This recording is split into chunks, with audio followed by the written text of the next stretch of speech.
Alright guys, this is a 2010 Fatboy Lo. Front forks are bone stock. I'm getting ready to put a Race Tech front spring and gold valve emulator kit in it. Not going to do a video on the process or anything like that. There's tons of that out there.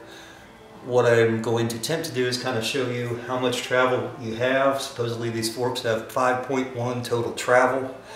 I have measured all my rear and front sag or preload settings. They're pretty much right on the money. I get about 1.5 inch sag with me and my wife both on it. I weigh 150 pounds. She weighs about $1.15. So we're not heavy riders. We don't carry a whole lot of gear with us. We do tend to ride down in eastern Tennessee, eastern Kentucky, northern Carolina, in the western side in the mountains. And the problem I have is just both of us on it, the steep downhills going into the curves. She does a lot of nosedive.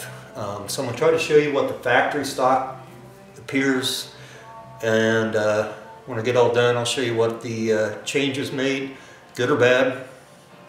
Talked to the Race Tech several times on getting the right parts and set up and preloads on the gold valves and the preset on the sag for the new springs.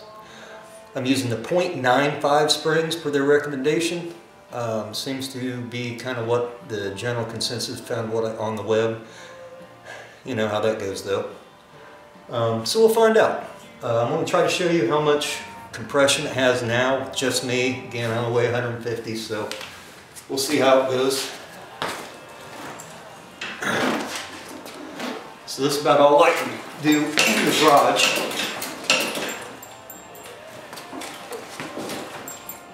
If you notice, after it compresses, when it comes to the top, it goes past this point, pretty much just tops out, and we get some oscillations. So the rebound dampening is definitely soft on this. After the gold valves and everything in, that is strictly controlled by the weight of oil in it. We'll get into that a little later. I've got a couple different options I got set up that I can try. But it should just come up nice and smooth quickly to the starting point it is right now. It should not go past that. And this goes past and goes below it and then back up.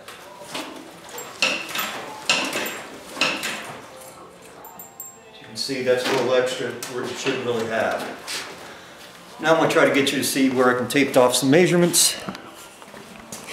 Again, I'm not a professional photographer here, so you might have to just kind of deal with what you get. But you got totally up now. It's got about 1/2 inch of sag with nobody on it, which is what they call for. 1 inch, 1.5 inches, 2, 2.5, 3. Like I said, I don't know how well you're going to be able to see that, but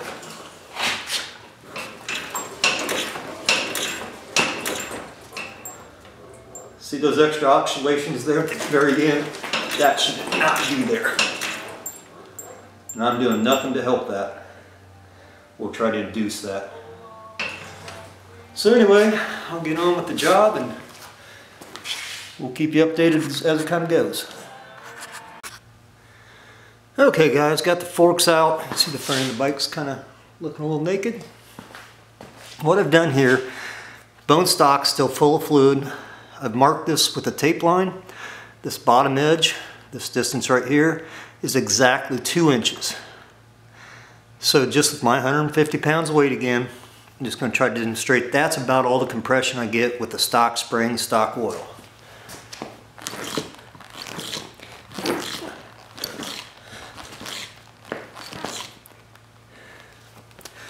Nothing too exciting or interesting, but neat to see the comparison with the different spring, see what the feel is, and we'll add on later.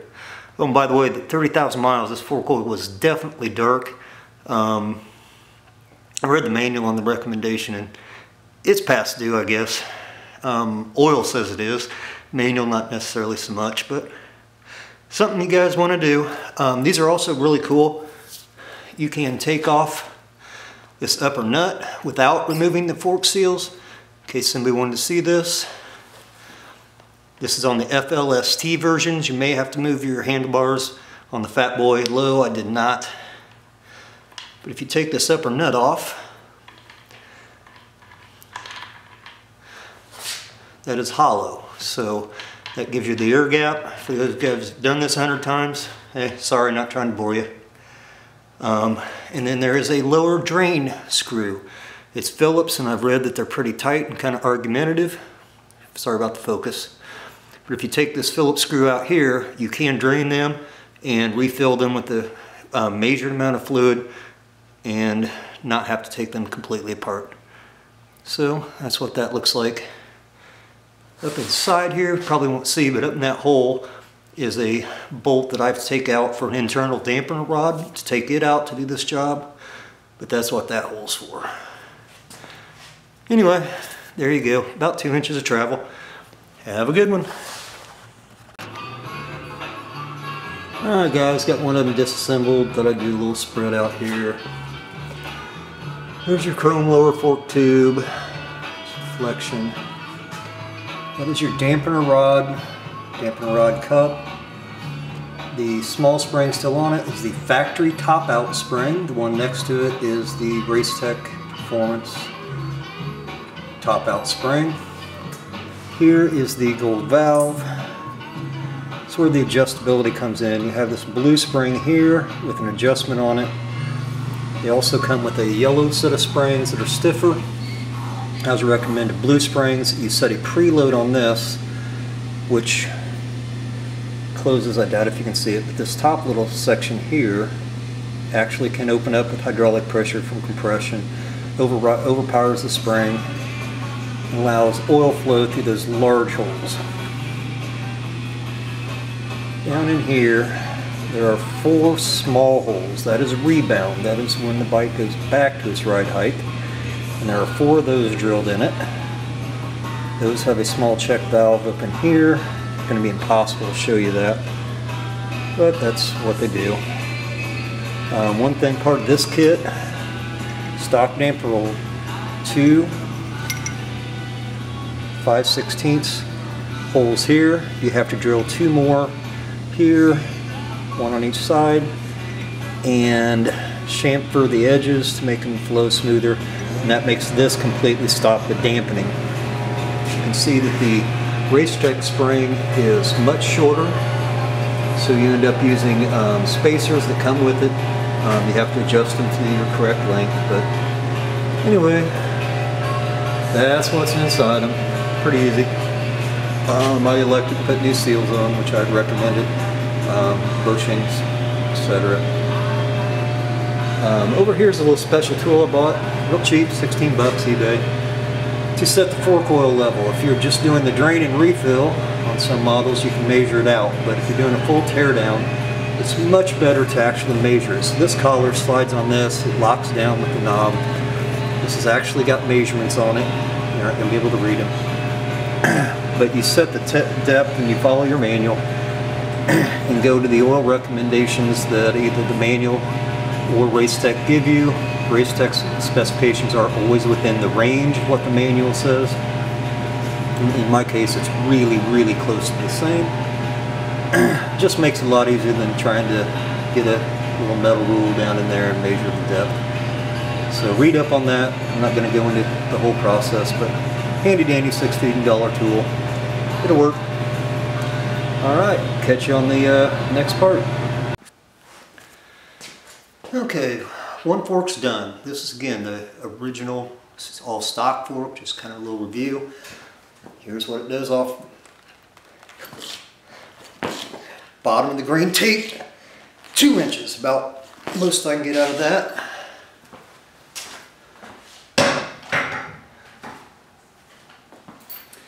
Here's the one with the new springs, new fork oil, again taped off at exactly 2 inches.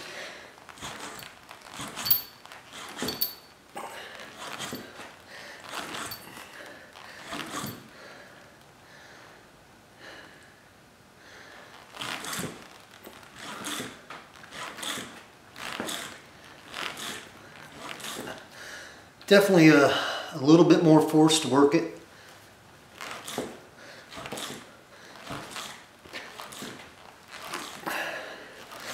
Rebounds much smoother, much more controlled feel to it on the extension coming back open. So I think it's definitely going to be improvement. This fill is with the AMSOIL shock therapy. They're medium weight. Medium number 10 is what they call it. Not sure that's going to be enough, but that's pretty easy to switch out later. So find out after drive. Off to the next fork. Alright, got the forks rebuilt, put back on the bike.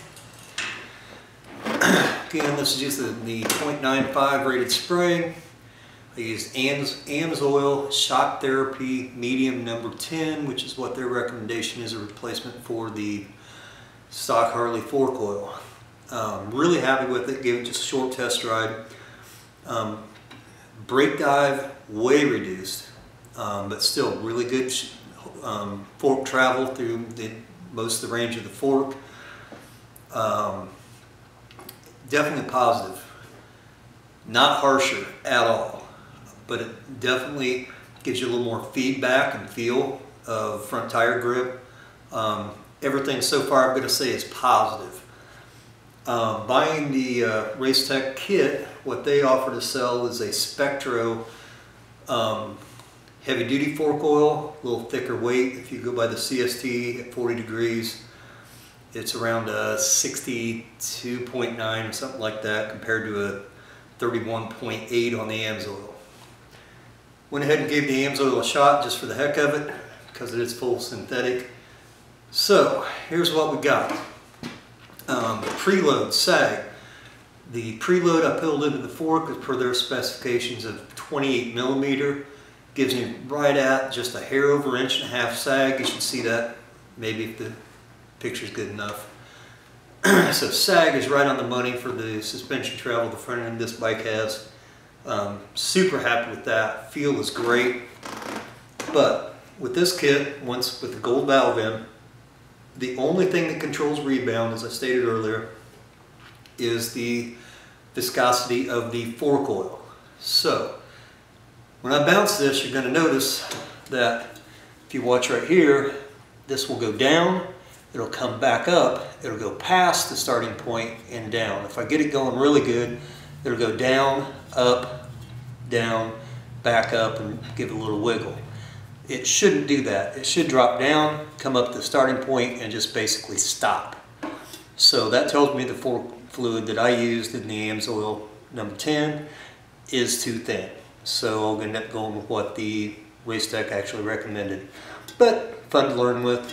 So we'll let you see how this works.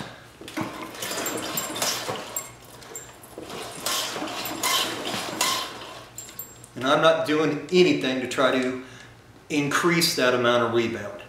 It should go down and back up to stop. But you see that's got 2 to 3 oscillations. And that's way too much. So, easy change. Got drain plugs on the bottom, got drain caps up here, take off. Don't have to do anything with the handlebars. So, give her a quick drain. When you do that, measure the amount you take out exactly. Excuse me. And put exactly that amount back in. That way you get your fluid level correct for this kit. Don't necessarily go by what the factory service manual says. It probably won't be right. You need what's set for this kit. It was accurately measured when I put it in, that special tool I showed you. So measure it, let it drain thoroughly, refill it with the exact same amount you take out. Cool.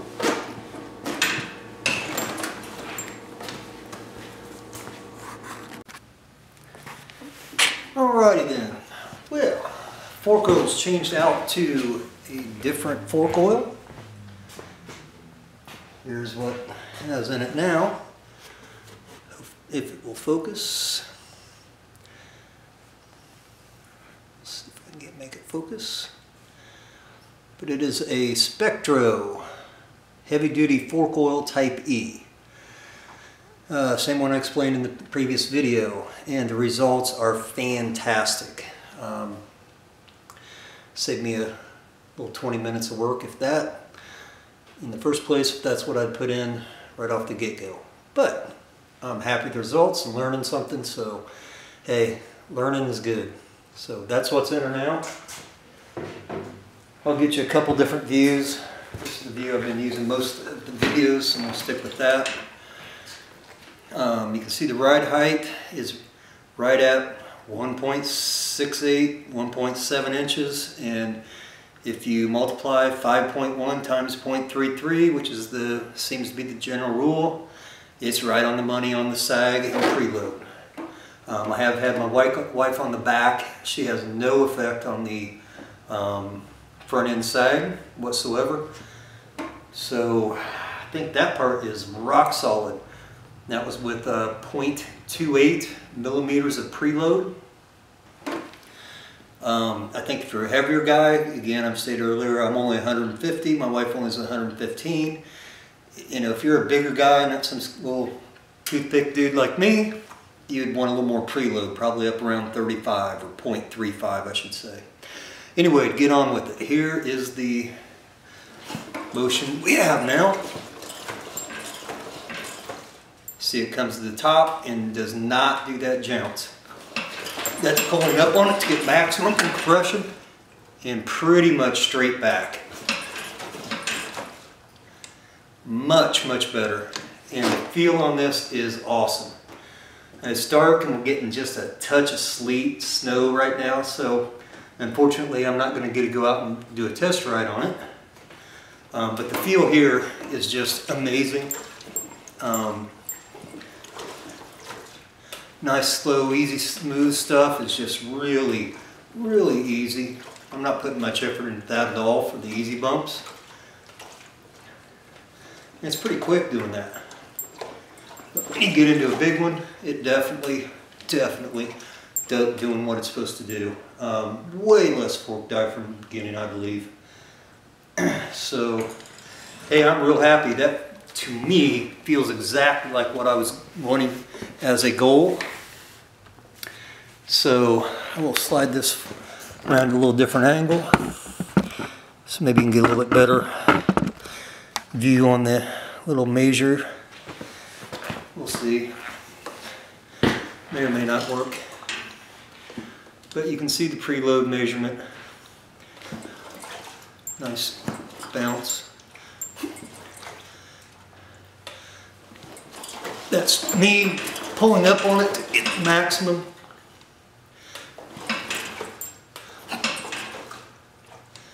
And you can see what you're getting out of it. So super pleased with the work. Not a hard job, guys. I think anybody with a decent, skill set, mechanical knowledge can do this. Definitely need some of the equipment, something to raise it up with safely and have it strapped down. Follow the manual's procedures on disassembly and assembly. That's super important. Get your Harley manual, guys. You need it. It's just something you need to have. Cool. Hope if anybody does watch this, they appreciate it or it helps them out. Have a good one. Be safe. Keep the chrome side up.